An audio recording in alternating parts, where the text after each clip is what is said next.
গৰাকী বিষ্ণু মন্দিৰ পৰিচালনা সমিতিৰ তৰফৰ পৰাও এখনি বস্ত্ৰৰে পালন কৰিব খুজিছে গতিকে মই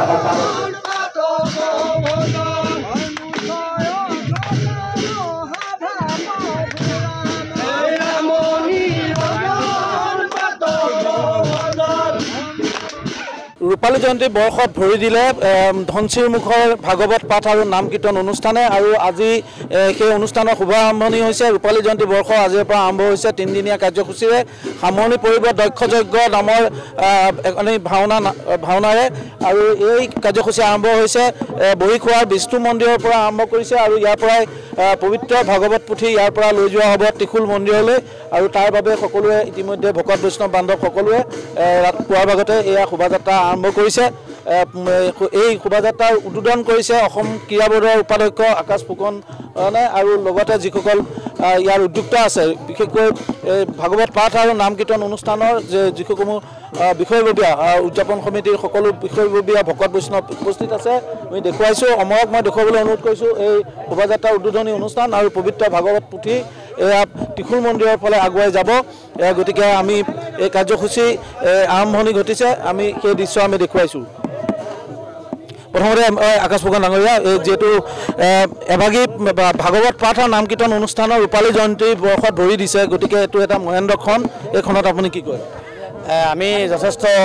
গৌৰৱান্বিত আৰু খুব আধ্যাত্মিক চিন্তাৰ মাজে যোৱা 25টা বছৰ যেনেধৰণে আগবাঢ়ি আহিলে অনুষ্ঠানভাগী তেনেধৰণে আগলৈ আগবাঢ়ি যাওক আৰু এই অঞ্চলৰ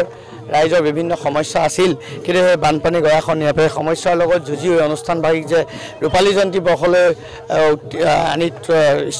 উপনীত কৰাব পাৰিলে তাৰ কাৰণে যিসকল ব্যক্তিয়ে এই কাৰ্যসূচীৰ লগত জড়িত হৈ থাকিল তেখেতলোকক শ্ৰদ্ধা কৃতজ্ঞতা প্ৰণিপাত জনাইছোঁ আৰু আশাও কৰিছোঁ যে এই অনুষ্ঠানভাগীয়ে এক দীঘলীয়া যাত্ৰা কৰক আৰু এই অনুষ্ঠানভাগীৰ যোগেদি এই অঞ্চলৰ নতুন প্ৰজন্ম আধ্যাত্মিক চিন্তাৰ মাজে সাংস্কৃতিকবান মনৰ মাজেৰে এটাখন ৰুচিসম্পন্ন সমাজ গঢ়াৰ ক্ষেত্ৰত এই প্ৰভুত্ব বৰঙণি আগবঢ়াব মই উদযাপন সমিতিৰ বিষয়ববীয়া আছে মই আপোনাক সুধিছোঁ কেনেধৰণে কি কাৰ্যসূচী থাকিব 3 দিনত নমস্কাৰ সকলোকে আমি প্ৰণাম জনাইছোঁ যে আমাৰ ধনশিমুখ ভাগৱত পাঠৰ নাম কীৰ্তনে এইবাৰ ৰূপালী জয়ন্তী বৰ্ষত উদযাপন হৈছে আজি ভাগৱত শোভাযাত্ৰা আৰম্ভ হৈছে আজি ইয়াৰ পৰা গৈ ত্ৰিশূল মন্দিৰত ভাগৱত প্ৰতিষ্ঠা হ'ব আৰু ভাগৱত পাঠ হ'ব 34 ঘণ্টা ভাগৱত পাঠ হোৱাৰ পাছত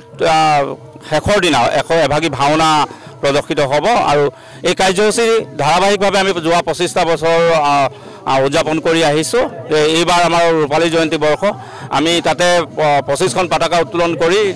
কাৰ্যসূচীভাগ তাত সমাপন কৰিম গতিকে সকলো ভকত বৈষ্ণৱক অনুষ্ঠানভাগলৈ আমি আমন্ত্ৰণ জনাইছোঁ হয় মই অমৰক দেখুৱাবলৈ অনুৰোধ কৰিছোঁ পবিত্ৰ এই ভাগৱত যাত্ৰা যি অনুষ্ঠান সেই শোভাযাত্ৰা দৃশ্যসমূহ দেখুৱাবলৈ মই অমৰক অনুৰোধ কৰিছোঁ